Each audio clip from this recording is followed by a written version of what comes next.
존경하고 사랑하는 우리 구독자 여러분 반갑습니다. 여러분의 천만 라디오 천 회장입니다. 또 여러분의 이야기를 한번 잠시 들려드리고 할게요.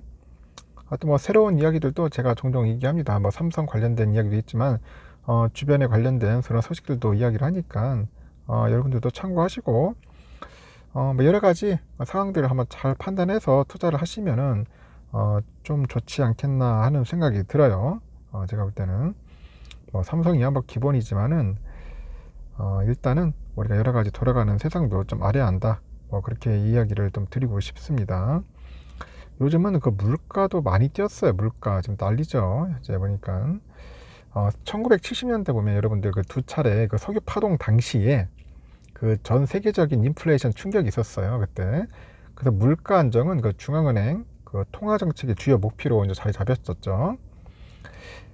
근데 특히 통화량하고 물가가 밀접한 관계가 있어요. 보니까 통화량하고 이제 물가가 밀접한 관계가 있더라. 상당히 밀접한 관계가 있는데, 물가를 안정시키려면은 통화 정책을 긴축적으로 운용을 해야 한다는 것이 상식이 되는 거야. 지금 물가를 안정시키려면은.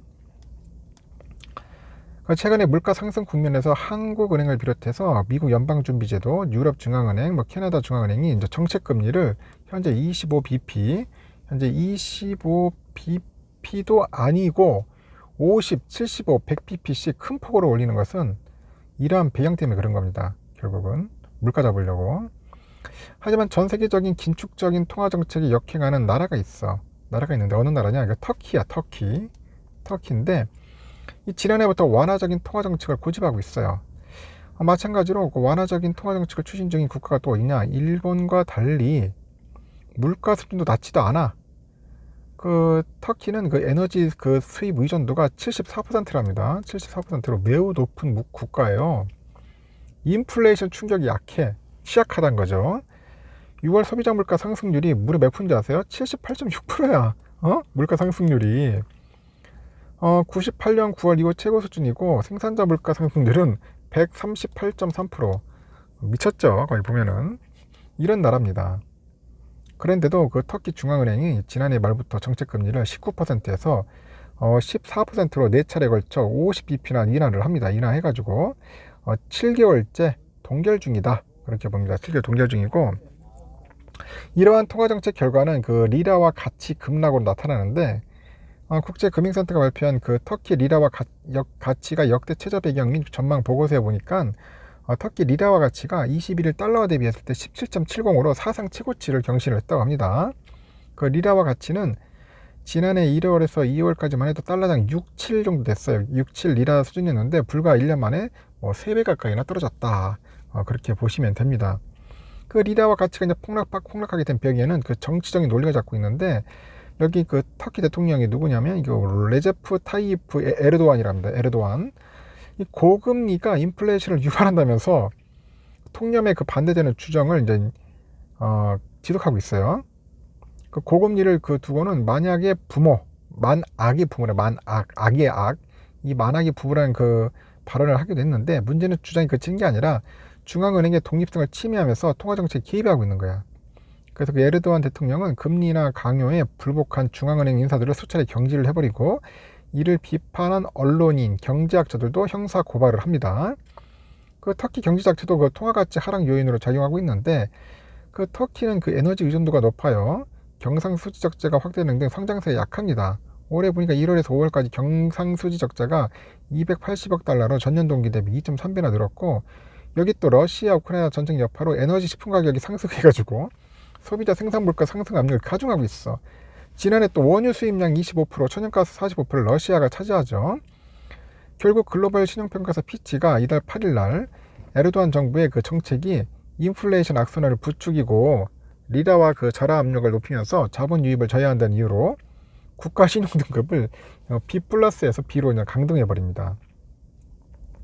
문제는 그래도 미 연준이 자이언트 스텝 등을 추가 단행하는 등 통화 긴축 속도가 점차 빨라지면서 그 리라와 추가 절하 가능성이 크다는 건데, 블룸버그에 보니까 주요 투자은행들은 달러 대비해서 리라와 환율이 17.70 수준에서 올해 3분기 18 정도, 그리고 4분기에 19 리라 등으로 해서 추가 상승할 전망으로 합니다. 추가 상승할 것 같다.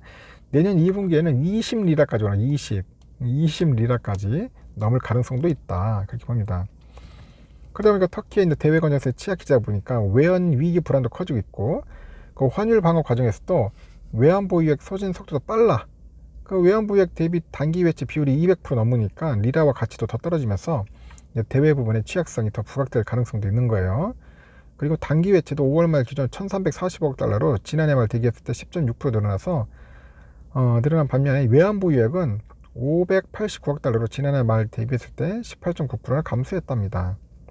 반면에 그 한은은 한국은행은 국제유가 급등과 같은 그런 공급 측 인플레이션 요인에도 통화정책으로 대응해야 한다고 하죠.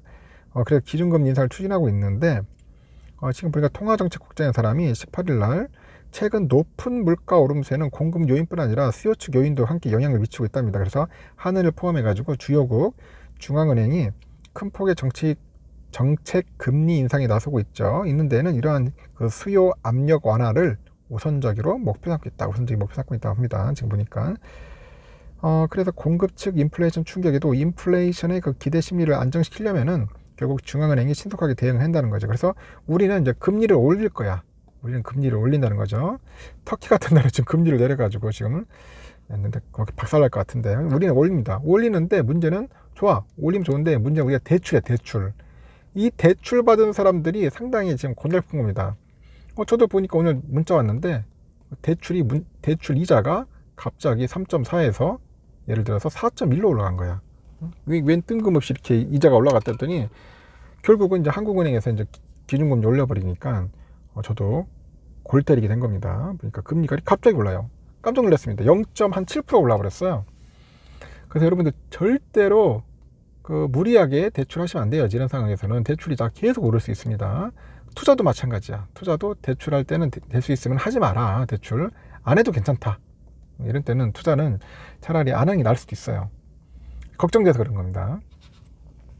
이거 보니까 우리 구독자분인데 며칠 전 3천만 원 3% 대출 받아가지고 삼성전자 우선 투자했는데 뭐 3% 대출이면은 뭐 그렇게 작지만은 그래도 저는 될 수 있으면은 대출은 아니다 생각합니다.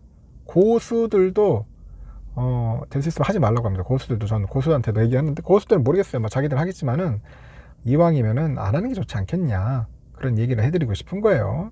자신감 있고 하시면 되는데 여유 없는 사람이 대출까지 땡겨서 하면은 그건 좀 무리할 수 있어요. 안 좋을 수 있어요.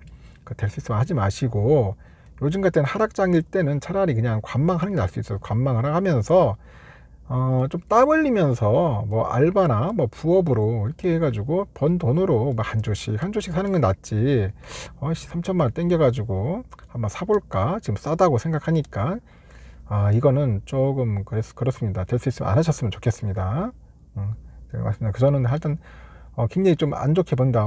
가끔 유튜버들 보니까 지금 자기들이 뭐 대출 땡겨가지고 뭐 레버리지 땡겨서 이렇게 투자해가지고 뭐 매수하는 모습을 보여주던데 그건 솔직히 바람직한 모습이 아니라고 생각을 해요. 투자는 그렇게 하면 안 되고 투기로 변질될 수 있어요. 그런 투자는 별로 지향하고 싶고 그냥 여유 있는 자금, 자기가 여유 있는 자금, 긴급 자금 아닌 거 한 10년 정도 묶일 수 있는 돈 그런 식으로 해야지. 갑자기 싸다고 해가지고 일단 몰빵 해볼까? 이제 이런 투자는 될 수 있으면 지양하라는 겁니다. 뭐 이분은 이분은 뭐 능력이 있기 때문에 하는 것 같아요. 혹시라도 이렇게 유사하게 대출을 해가지고 한번 해볼까 하시는 분들한테 얘기를 하는 겁니다. 하지 마세요. 여기까지만 하겠습니다.